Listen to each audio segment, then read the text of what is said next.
Hello, everybody. Welcome to this week's transmission.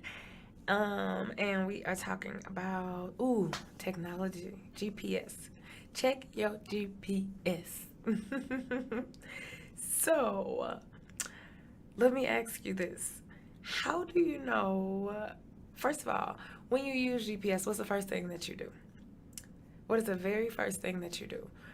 You either A, turn on your location so that it can tell you where you are, right? It can detect where you are, or you tell it where you are before you even type in where you're trying to go, right? The first step is to type in your current location, right?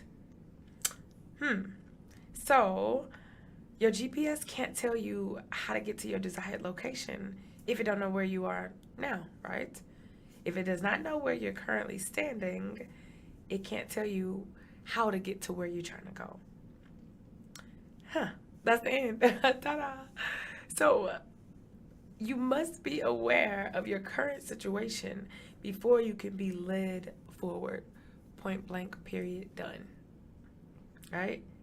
That is how life works. That's how life works. Life is like a GPS, all right? Following the signs, the signals, manifesting your desires, achieving your goals. It all functions in the exact same way that a GPS system does, right? Because how do you know where you're going if you don't know where you are? So most people will say, um, well, you're not supposed to get too caught up on your surroundings, right? And I've even said that in a previous transmission. Like, oh, don't claim it or whatever, create the reality that you want. Don't go off of what your eyes see, right? Because the human eyes are not that good. Talked about that a while ago, too. But there's another side to that, right? There's two sides to every coin. You're not supposed to claim nor accept your current reality, right? That still holds true. Don't claim it if it's not what you want, right? Don't create more of it. But you are supposed to acknowledge it, right? They're two different concepts, right? Two different concepts. Accepting something and acknowledging it, claiming something versus acknowledging it, completely different, right? That's very, very important to remember. So let me repeat it again. Don't claim it. Don't claim nothing that you don't want, right?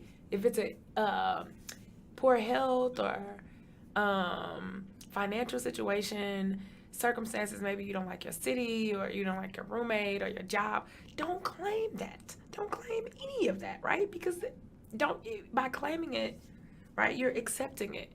You're speaking it into existence and you are creating more of that which you do not desire, right? So observe it, right?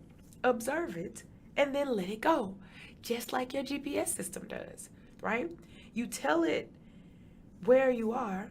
It says, okay, cool, completely detached from it. It's not vested. It's not, oh man, that's my favorite spot. I love that spot. Or why you leaving there? You're crazy. Or, ooh, it's a good thing you are leaving that. No, your GPS system does not talk back to you and tell you anything about your current location.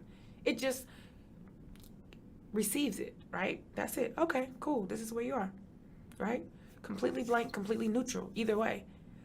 And then, right, it tells you how to proceed forward, right? How you can go in the direction that you desire, right?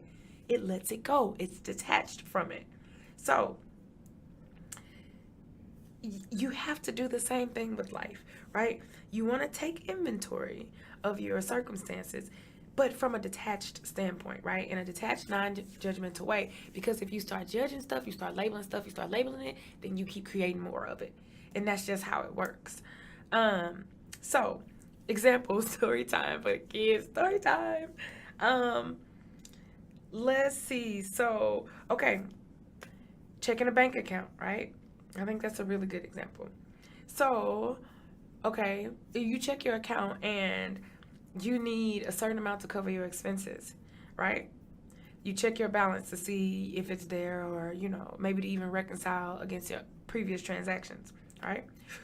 You take stock of what is there, right? You acknowledge it and you keep it moving, right? You don't lament, the amount. You do not wail and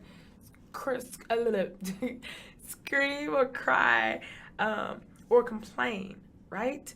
You just simply see where it is, where you are, right?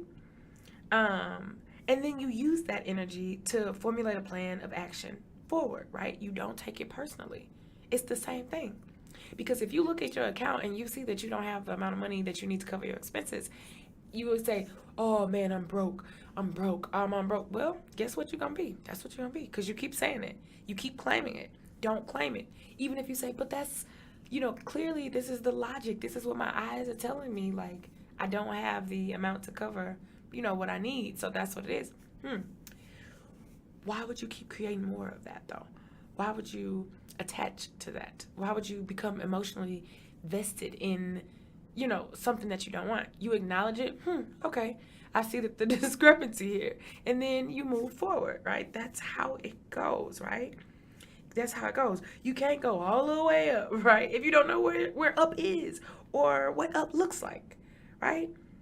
It's all a part of the law of contrast, right? Which is a part of the law of attraction, right? If you don't know hot, you can't know hot without ever having experienced cold, right? Because you have no point of reference, right? You just know what you know. There's nothing to compare it to.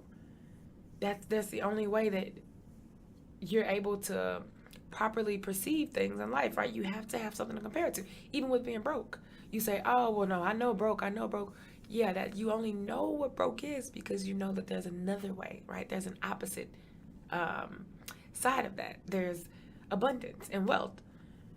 If you don't know abundance or wealth, you can't possibly know what being broke is, right? That's how it works, and vice versa. So in order to do this, in order to get the most out of your internal GPS system for your life, you must be honest with yourself, right? You have to be honest with yourself. You have to be able to honestly assess your current location, right? You can't lie to Google Maps. You can't lie to MapQuest. You can't lie to Garmin, Siri, whoever helps you, right? Alexa, get where you need to get, right? Where you're trying to go, right? And you definitely can't lie to a physical map. So, right, it wouldn't do you any good. It sounds silly now, like, of course, but we do this all the time. So lying to Google Maps, only hurts you. You only hurt yourself, right? You don't get where you're going. You tell Google, like, damn, I really wish I wasn't here. So I'm going to tell Google I'm in this location. And then it's going to tell me how to get, to a third location. What? That doesn't make any sense because you haven't acknowledged where you are, right? It's the same concept. So I just want to wrap this up by saying, look around you, right? Assess where you are, right? In a completely detached manner, right? Okay, observe it, take notes, right? Like a scientist. Make a plan and then take action. That's it. And that's your GPS, and that's all you need in life. All right, well, thank you for listening. Have a great week. Love, live, like, laughter. Bye.